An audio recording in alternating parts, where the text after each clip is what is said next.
Servant Leadership Journey. Short story lang. Bago kami pumasok ni Papa Jel sa real estate, we've been a long time servant sa Viz. So, servant by heart kaming dalawa. Hindi kasi ako nakaranas magtrabaho sa corporate world. I'm a graduate of BS Physical Therapy. So, I'm in medical field.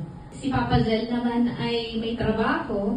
So, hindi ako nagkaroon ng chance na pumasok sa corporate. So, meaning, wala akong experience sa corporate world. Wala akong experience sa people management. Ang tangi ko lang alam ay sumuporta kay Papa Jel sa lahat ng business na pinapasok niya.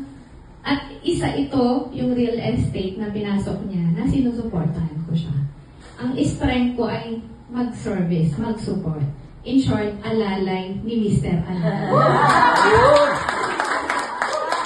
So, for so many years, for 4 decades, ganun lang ako, supporting role lang ako lagi. I'm always a supportive wife kay Papa Jel. Kaya nung pinasok niya yung real estate, sabi ko, ito na naman siya. And dahil nga naniniwala ako sa leading niya sa family namin, si Lord kasi minsan mysterious yung niya, yung ways niya. Paano kanya dalhin sa isang pwesto na minsan ayaw mo. Pero magugulat ka, yun pala yung leading niya sa'yo. And nung pinasok nga niya yun, sige, syempre, susuportahan ko siya. Nag-aral ako, pumasa ako as a broker. Tapos, not realizing, ang broker pala ay leadership role. Diba? And, sabi ko patay.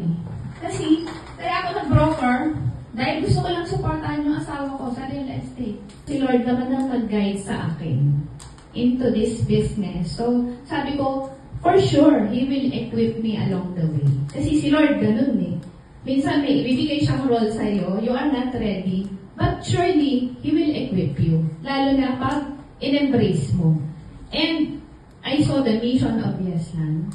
We will help those people na under our care, na maging rin sila, ma-hook sila dito sa real estate kasi nandito yung yung pagkakataon na ma-improve nila yung buhay nila. Not just yung buhay nila, but yung personal growth nila. Diba, ang saya lang ng pakiramdam na maraming naniniwala sa mission ng Yesland. Transforming lives, one home at a time.